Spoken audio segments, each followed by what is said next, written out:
Hello, I'm Louise, and today I'm going to be talking to you about some useful, fun, creative ways of dealing with cravings. We all know what it's like, that extra biscuit or sugary or savoury snack.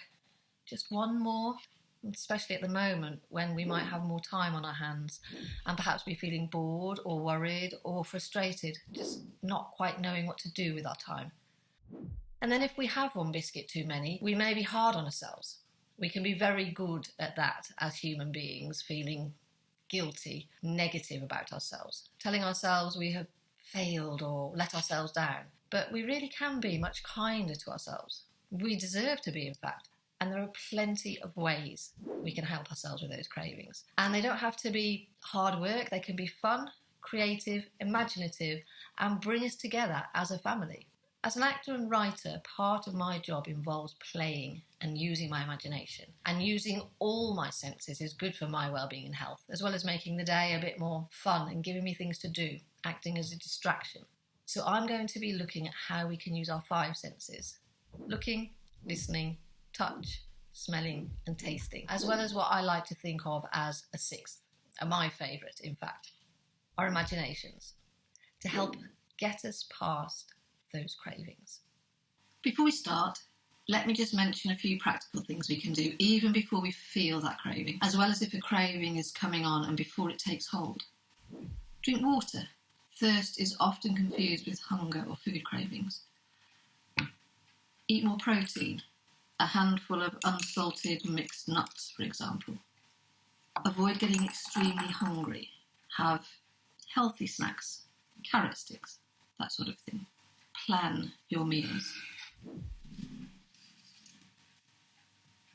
Fight stress. If you've watched my stress management video, there are some ideas for doing this there. Breathing exercises, arts, crafts, writing and singing activities. Get enough sleep. Easy to say, not always so easy to do, especially if the current situation is causing you anxiety. But again, some of the stress-busting activities I've mentioned can help with that. Let's move on to using our senses in creative, doable ways. Looking and seeing. Watch a film together. Perhaps act out some of the scenes or characters with the family after you've watched it, with your own version of the film. Even make up characters who weren't in the film. My younger brother and I used to do this when we were children and rerun our own version of what we'd just watched. Or with my friends in the playground, acting out a TV programme we may have watched the evening before or over the weekend. And I've watched my own children do the same, playing their favourite characters, adding characters of their own, changing the story of what they've just watched. There's no good reason why the older members of the family can't join in. Return to childhood and play in a game of make-believe. It's actually very good for your health.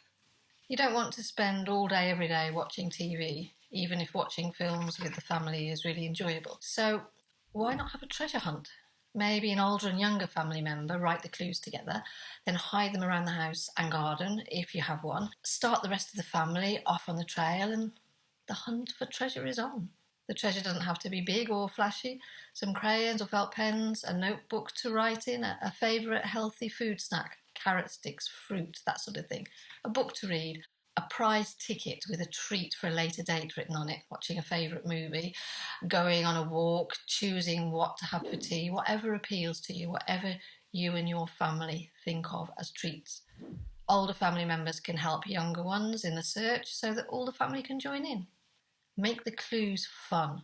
Get them to rhyme or be riddles or draw clues. Really use your imagination when thinking up clues. You can even set a theme to the treasure hunt, so you could all be pirates or adventurers or 2 opposing teams trying to be the first to find the treasure. And this is great fun for younger children, especially. They can invent characters for themselves and even dress up perhaps. And I say for the younger children, but why not the older children? Young people within your family, the older members of the family, the adults. Join in, have fun, make a great game of it.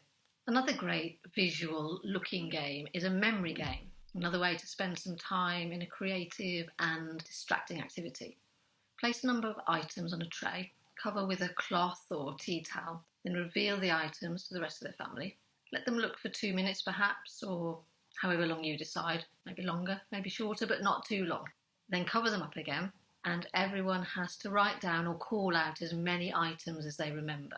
You can even make it into a competition so that the person who remembers the most items on the tray wins. This is a really fun party game as well as a brilliant drama memory game that I've played many times with my own children and their friends and at my children's drama groups. Listening, using our sense of hearing.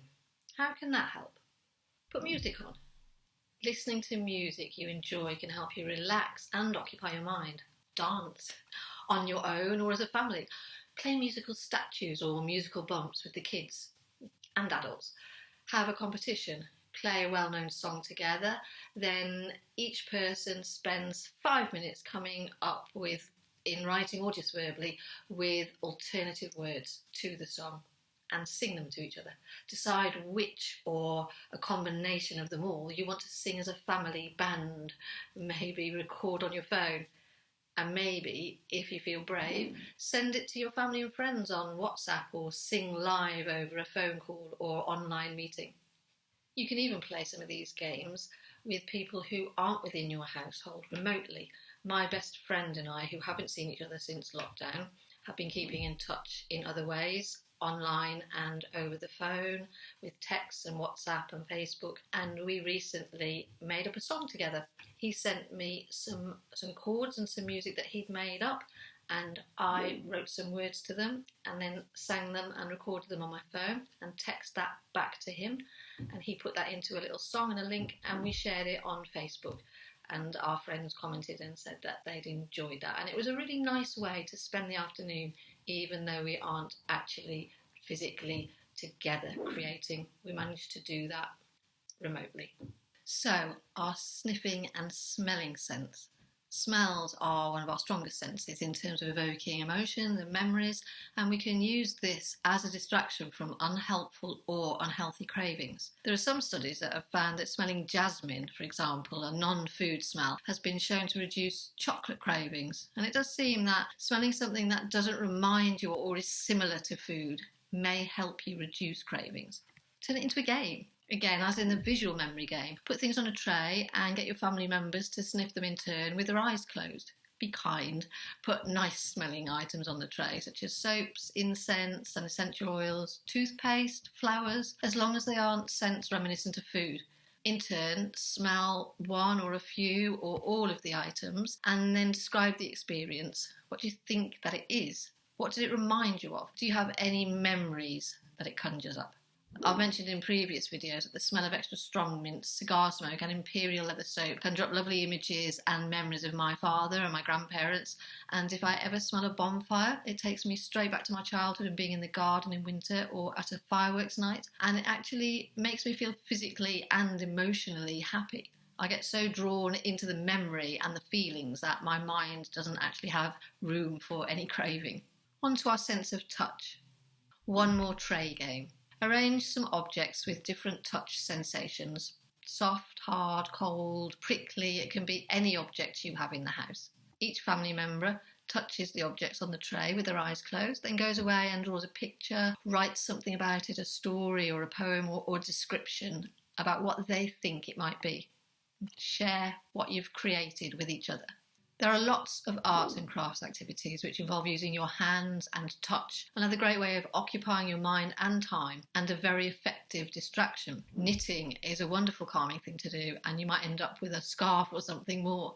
I'm not very good at actually producing anything from knitting. Even my scarves end up narrow at one end and wider at the other. But I do enjoy the actual action of clicking the needles and knitting. I find it very relaxing and calming, whether I end up with something I can use or not. And it keeps my hands and my mind occupied. Any kind of arts and crafts, painting, drawing, making things. Why not try finger, hands or feet painting, or painting with potato halves? Cut a potato in half, dip it in paint and make images and shapes on paper. I used to do this a lot as a child. Getting your hands messy in art is a great fun and stops you reaching for those unhealthy snacks.